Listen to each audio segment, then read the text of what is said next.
Thank you very much for coming in tonight, or today. Pleasure being here, Melanie. Absolutely. Good to see you again. Absolutely. I talked to Ken before on my previous show, Bay State Biking News, so he and I go back a little. So Ken, I know you have some great things going on relative to cycling. What's your big event that's coming up this weekend? So the members of the Somerville Bicycle Advisory Committee, there's 13 of us, and we work really hard, and we're really excited always when it comes to May, because May is Bike Month. And this Sunday is really what's become our signature kind of kickoff event. We call it the Bay State Bike Month Kickoff. It's at Aeronaut Brewery, which is always nice to have these events at a fun place.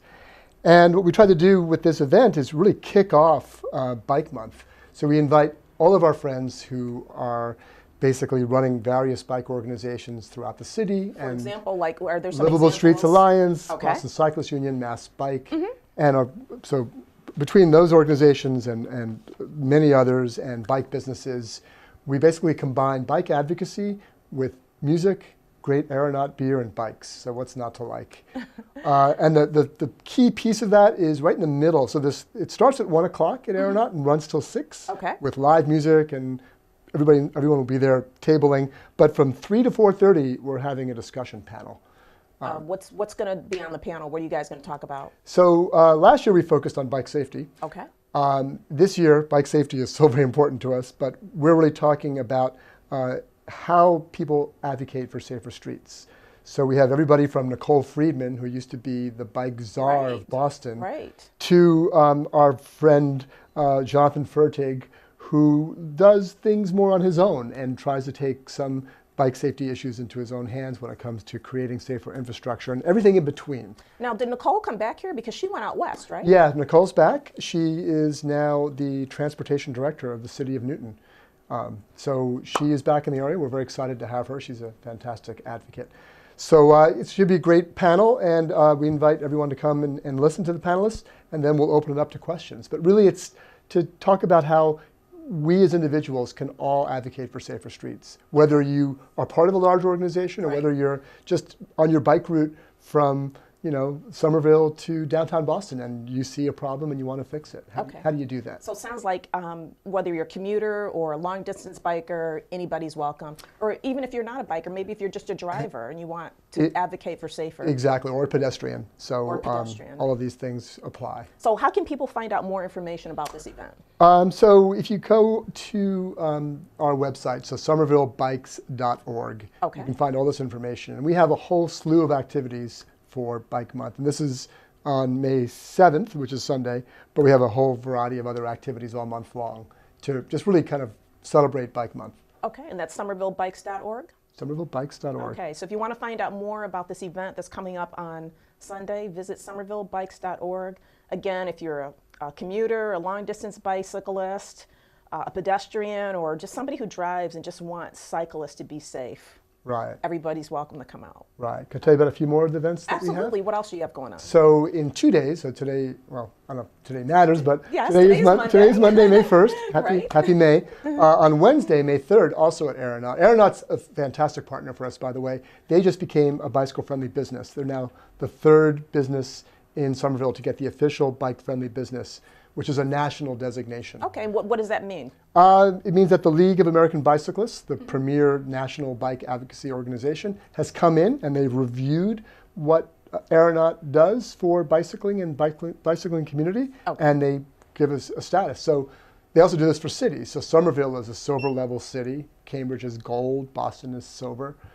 Anyway, so also that's why we do so many events at Aeronaut, because they're very bike friendly. On Wednesday, let's give a shout out to Aeronaut. Thank you very much, Aeronaut, for supporting cyclists in all that we do. Agreed. So on Wednesday, speaking of bike safety, we do a monthly bike talk social hour where we invite people from the bike advocacy community to come in, or the bike community, and give a talk. So this week, on Wednesday, we have Josh Zisson, who is a bike safety lawyer, and we also have Deputy Chief Carabino. He's the Deputy Chief of Somerville, and a full-time cyclist and a big bike advocate himself. And they're coming in talking about basically what you need to know about the law as a bicyclist, what happens if you get hit, Right. in the unfortunate Right. circumstance of getting hit, what your rights are as a bicyclist, what your responsibilities are as a bicyclist as well.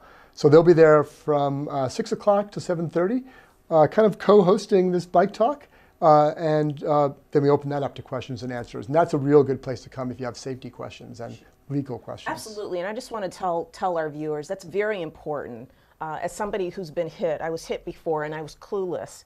I did not know what to do, when to do it, and I reached out on email and Facebook, and there was somebody that gave me directions. So it is very, very important for people to know what to do if you're hit. And I've had both Josh Zisson and Chief Carabino on the show. Fantastic. So they're great people to talk to, very down to earth, and I know they're going to give you good advice. Yeah, that's a great thing. All right, so that event, is this coming Wednesday? That's Wednesday. And then throughout the month, we'll have another bike talk at the end of actually early June with Brad Rawson, who's the Director of Transportation and Infrastructure.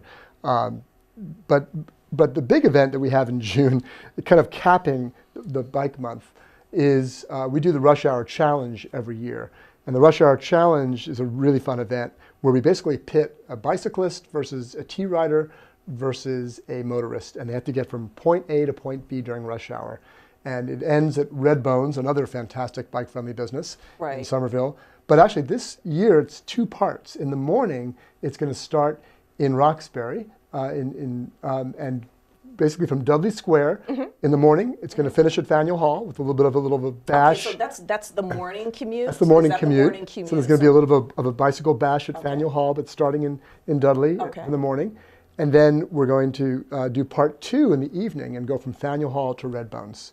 And we'll have a cyclist, a motorist, a T-rider, a hubway rider, and we'll likely have other modes in there as well. Was there a skateboarder in there? There's been skateboarders, there's been runners, there's been joggers. There's an e-bike last year, the e-bike one last year. Okay, the e-bike one, I remember that. That's June 5th. It's a Monday, and it's basically take your typical rush hour and what's the best way of getting around. And that's an educational event, and just basically tells you the different ways you can get from point A to point B in a busy city during rush hour. Nice. So those are our events that are going on, and we're pretty excited about them. Okay. What about we talked a little bit about the Mass Commute Bike Challenge. What is that? The Mass Commute Bike Challenge is, I think it's Mass DOT's way of trying to get and encourage people to get on their bikes during Bike Month. So it is a way, it's a website where you can go and log your miles. I think it's May 13th and May 21st is Bay State Bike Week. And you as an individual can keep track of your miles and give yourself a challenge to bike as much as you can that week. Okay, so you don't have to be a part of a team. Not at all. You can be a team, Not at or all. you can be an individual. Right, but you do sign in from what community you live in. So last year, Somerville just lost to Cambridge for total number of miles biked. So communities go against communities, and we try to encourage each other to bike more. And then businesses also. So I work for a company that's Ironwood Pharmaceutics in Kendall Square, and we had a lot of people who biked, but there were companies out there that blew us away. So we're really committed to logging a lot of miles too. So it's a kind of a fun, people like a challenge and people like a little competition, and this is a way to encourage kind of a fun way of trying to promote more biking. Sure. Now, is that something new? Because I don't think I've heard of that before. It's going on for years, and there's the big party is always at Flat Top Johnny's in Kendall Square, another great bike-friendly business. Flat Top Johnny's holds the what's called the Mass Commute Bike Bash. I think it's May 30th, where the winners in each category are announced. The businesses, the municipal organizations, the cities. It's kind of a fun event. That sounds really fun. So it's the Mass Commute Bike Challenge. If you just Google Mass Commute Bike Challenge, you'll find it. Okay, so all my cycling friends out there, actually, I'm going to sign up. Yeah. I've never signed up before. Hopefully I'll be back on my bike by then. I haven't been on since November.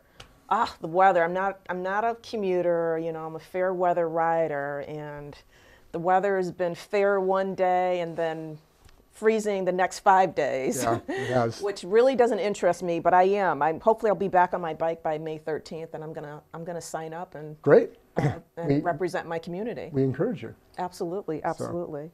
Anything else going on for Bay State Bike Week? Well, so what I talked about were just the events that Somerville's involved with. Okay. If you go on the Bay State Bike Month calendar, which is run by Mass DOT, you will find a host of activities. Just search by day. Starting today, you will find activities in every corner of Boston and the outlying towns. I believe there's bike commuter breakfasts, there's pancake breakfast at Broadway Bicycle School, I think on May 16th. Different organizations and different businesses and cities do different things, but all month long, there isn't a day you can't find a bike event somewhere in the greater Boston area. Okay. In May. And you recently had a bike breakfast. We did. We had our first. We partner with Whole Foods on Beacon Street. A fantastic partner, also a bike-friendly business, official bike-friendly business. Okay. They're silver level. And we do, the last Friday of every month between April and October, we do a bike breakfast can't call it a bike breakfast. It's a walk-ride breakfast. Anybody who walks or rides their bike gets a free breakfast, 8 to 9, the last Friday of every month. Alrighty, so the last Friday in May? Last Friday in May. Bike breakfast, and you guys exactly. can stop by Whole Foods on Beacon Street? Yep, that's May 26th. May 26th? So. Great, great. Let's talk about bike safety. Of course, when I opened up, there was a cyclist that was tragically hit early Sunday morning, riding down Commonwealth Avenue in the Back Bay. Sounds like there were two cyclists in a bike lane, and somehow or another, I don't know if I don't know the details, but the car was trying to go around. But bottom line was the cyclist was hit. The car was clipped. The car was speeding. Yeah, that's right. We heard reports that the car was speeding, clipped a cyclist, and the car took off. And went the wrong way down Berkeley to get away. Right, went the wrong way to get away. Yeah, real shame. And that cyclist, we're all holding that cyclist in our prayers. Very, very critical condition. So hopefully that person survives, and hopefully we can find the driver and bring that driver to justice. But that brings to mind the two tragedies last year, which you and I have talked about a few times. Amanda Phillips, who was killed after being doored in Inman Square, and my friend and colleague Joe Lavins, who was killed in Porter Square. And both of those events were very tragic. They struck close to home and have spurred action. So tomorrow night, actually, there's going to be a meeting at the Cambridge Public Library about Cambridge's reaction to what happened. Not reaction, but their plans for fixing Inman Square to make it more bike friendly. So they'll be announcing the redesign of Inman Square tomorrow night, Tuesday night, May 2nd, at the Cambridge Public Library. I think 6 o'clock. Okay, great. So there are some plans to make it more safe for cyclists. Yeah, and there have been some things done already, but this is really more of a longer term fix of Inman Square. Do you think it's because of Amanda's death? Or that helped it along? It was already in the process, and tragically, Amanda's life was lost before that process played out, but I do think it sped things up. The outcry from the advocacy community was incredible, and there was a lot of street protests, a lot of protests in general demanding safer streets. Right. Same could be said for Porter Square as well. Are there updates coming to Porter Square? Not that we've seen. They've done some minor things. I think there's one more minor change, but Porter Square also needs to have a redesign. It's just not a safe place for cyclists. So we're hoping for that. But you know, so what can drivers do to make sure that they're sharing the road and to help keep cyclists safe? It's a great question. So Amanda what initiated Amanda's death was something as simple as somebody opening a car door. So somebody opened a car door right in Amanda's path. And Amanda hit the car door, fell into the lane, and was run over by a landscaping truck. So that driver initiated a very tragic series of events that I'm sure the driver did not want to initiate. So a fantastic guy, Michael, I forgot Michael's last name. Sorry, Michael. That's okay. Michael the Fantastic Guy. Michael the Fantastic Guy, right. Who basically started the Dutch Reach campaign after he was inspired by what happened, or not even inspired, but just tragically, he came up with the idea of looking for how people can just simply open their door in a safer way so they won't door a cyclist. And he found in the Netherlands that everyone in the Netherlands is taught to open their car door with their opposite hand. So if you're driving, you would open your car door with your opposite hand. And when you do that, you automatically will be looking back. You'd look back. And you could see a cyclist. And so we've been promoting it. Michael's been doing a fantastic job promoting it to try to get this out there so people understand just something as simple as that. Other things is just, as a driver, Cambridge, Somerville, Arlington, and Boston have all passed 25-mile-per-hour citywide speed limits. So one big thing, slow down. People, I think the death, oh boy, I'm getting hopefully not ahead of myself, but what happened Sunday night was as a result of a car speeding. We see it all the time on our streets. Right. People are not going 25 miles per hour, they're going 30, 35, 40 miles per hour. And studies have shown that the slower cars go, the greater the survivability of cyclists and pedestrians if tragically they're hit by a moving car. So follow the speed limits, do not exceed 25 miles per hour, and just be ever vigilant, because more and more, as we promote more and more cycling, there's plenty of bicyclists on the road, and you have to be careful and respectful and look at all times and be ready. So great advice, drivers. So hopefully you're listening closely to Ken. Slow down. It's really not worth it. And in the end, nobody wants to live with having taken a life. Yeah, exactly. You know, wherever you were going, it was really not that important. Right. It was definitely not that important. Right. Our last bike talk in April was by Tim Snyder, who after Joe Lavins was killed.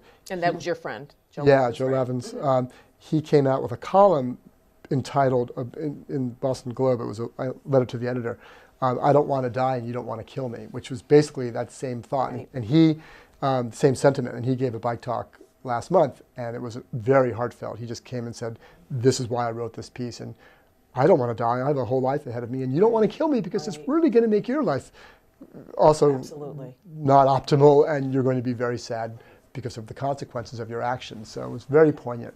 So, you know, one thing we didn't talk about ahead of time was hands-free with the cell phones. You know, Massachusetts is not a hands-free state. Right. Do you talk about that within your committee meetings or with other cities? Yeah. You know, there are other states. New York State's been hands-free for more than 10 years. Right.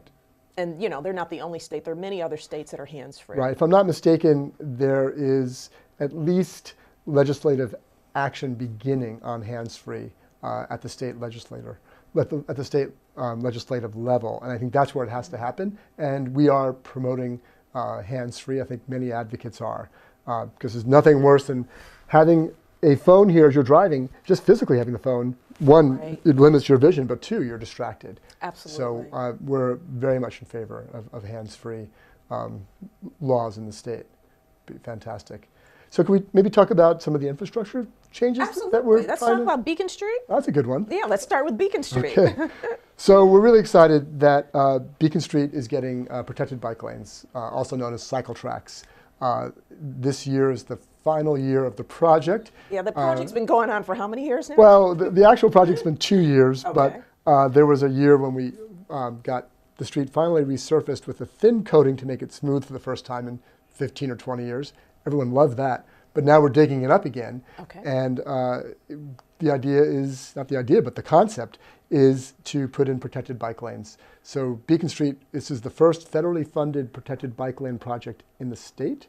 Really proud of it. The actual design came out of the original design came out of the bike committee. The idea and the design came out of the bike committee.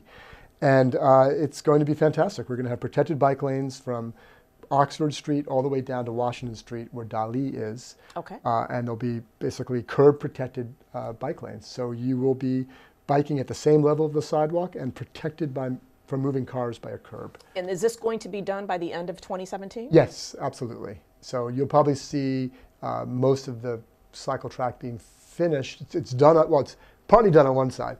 By the probably early fall, it'll be finished. And then the lower half, what we call the lower half, from Washington Street, basically where Dali is to the city line, that'll be more traditional bike lanes, but there'll be a lot of traffic calming, treescapes, better sidewalks. It'll be a much improved Beacon Street. We're very excited about that. Okay. What other infrastructure projects are going on? So that'll be the first protected bike lane, or at least significant protected bike lanes in Somerville. We are looking at other places where protected bike lanes could be put in place. So Webster Ave, right over here in Union Square. We're looking at a variety of options there. We're looking elsewhere in the city where we can get protected bike lanes. Protected bike lanes are the trickiest because they require more space because you're trying to create, take their existing road width and really carve out a very safe space. Mm-hmm. We tend to go for bike lanes first because bike lanes are easier to put in and don't require trade-offs with respect to on-street parking. But for protected bike lanes, we have to figure out ways to re-engineer our roads and think about some of these trade-offs. So we're thinking about major routes for cycling where you have as many as 30% of the vehicles on the road being bikes as being the place where we're going to want to put protected bike lanes like on Beacon Street. Now, are drivers losing parking for protected bike lanes or no? Or it depends. It depends, and what we do is we do a parking analysis. The city does a parking analysis. So on Beacon Street, the parking analysis was quite clear that there was an excess of parking on Beacon Street. Okay. So we did an analysis. So there we felt that we could easily put in the protected bike lanes at the expense of some on-street parking. And in some places that doesn't make sense because the demand is so high. But on other roads, we do the parking analysis and you realize, wow, this could happen here. And then the whole idea, though, the whole concept is how much do you value a human life? Amanda Phillips was killed because she was biking on a road without any bike facilities except for Sharrows. Mm. How much is that life worth? Joe Lathens was killed because he was coming through Porter Square where there was no bike facilities. So the question comes down to, what do we value? If it requires removing some on-street parking on a major thoroughfare to create a safe space for cyclists, I think that argument becomes a little easier. Sure. So. And speaking of parking, you know, we all see these drivers and taxis, they're parked in the bike lane. Yes. What are we going to do about that? Right. So on the bike committee, we have 5 subcommittees. One of our subcommittees is the enforcement subcommittee, and we partner with the Somerville Police Department. And one of the main things we talk about is just this, our Ubers and Lyfts and taxis parking in bike lanes, and what could be done to discourage this activity. So we actually saw for the first time in Boston, they actually have a ride-sharing space on the streets, or kind of a stopping spot, and it says ride-sharing pickup zone, so we'd like to promote that idea. We're also getting together with other advocacy organizations to write letters to Uber and to Lyft, mm-hmm. to really have them tell their drivers, you really shouldn't be stopping in bike lanes. You're creating pull over anywhere. They do. I mean, even as a driver, I'm like, yeah. Are you serious? Right. You're just going to pull over in front of me? They just pull over anywhere. Yeah, exactly. So we're looking at that very intently because what you're doing is you're forcing a cyclist to go out into the street. Right. And then there's also the danger of that car door opening. They're taking up the bike lane and then the car door opens. And you could even be well into the travel lane and still get hit by a car door. So yeah, that has to change, and we're working on that. The Somerville Police Department has been a fantastic partner with the bike committee. Absolutely. As has the mayor and the city staff. When I had the police chief, Carabino, and Mayor Curtatone on, they were really 100% on board. And the police chief even said, you know, if you see a car that's parked in the bike lane, call them. Or, you know, if you feel that somebody's done something inappropriate to you as a cyclist, call them. Yeah, you can call 311 in Somerville. Yes, that's what it was. Call 311. You know, they need to know, they want to know, and they will try to have your back and, you know, make sure that these things get addressed. Right, exactly. Right. So we had about 2 minutes left. Wow, that went fast. I know, it went by fast. What haven't we talked about? I would say a couple of things. Yeah. The annual report of okay. the bike committee just came out. So if you really want to find out more about the Somerville Bicycle Committee, go on to somervillebikes.org. Click on our annual report, which is right up front, and you can find out all the things that we've been doing. Okay. There's also a place to sign up for our newsletter, which will tell you a month ahead of time all the great things that are going to happen at the next month. We just would encourage people to get involved. So if somebody is not involved, they're sitting at home, they're watching, they want to get involved, what should they do? Let's say they're new to town, or they're right. just or they're just a commuter cyclist. What can they do? They could send us an email at info@somervillebikes.org. Okay. They also could look up these other organizations in the city. The Boston Cyclist Union is a great place to get involved. Livable Streets Alliance, Mass Bike. You're going to have Richard Fries on your show. Shameless plug for Richard Fries. Richard Fries is coming on next Monday night, so don't miss him. Right, and just get involved. Everyone can be an advocate. Everyone can be an advocate. That's fantastic. Absolutely. That's fantastic. And again, tell us about your event on this coming Sunday so folks can come out. Okay. One last plug. This Sunday, it's the Bay State Bike Month kickoff, 1 to 6, music, advocacy, beer, and a great panel discussion on how to advocate for safer streets. Okay. And then your bike talk on Wednesday night. And a bike talk, Steve Carabino and Josh Sisson on Wednesday night, also at Aeronaut.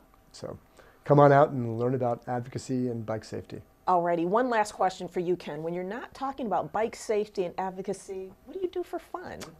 30 seconds. I ride bikes. So this weekend, we were talking before, I went for a nice 60-mile ride with friends on Saturday. It was a lovely day. That's right. Saturday was that 80-degree day. And then yesterday was what you said, is a 50-degree cold day that I had to hang out and stay dry for a little while, but had a great ride in Western Mass. So ride bikes and just enjoy living in the city. Wonderful, wonderful. All right. Well, thank you so much for coming in. Okay. I definitely appreciate it. And again, folks, we're just going to close out their event on Sunday. The bike talk is on Wednesday. You can tweet me at Melanie Morris TV if you want any more information. And remember to set your DVR for every Monday night at 7:30 and every Tuesday night at 9:30. The show repeats at 9:30, and you can catch me then. Thanks for the privilege of your time. Have a good night.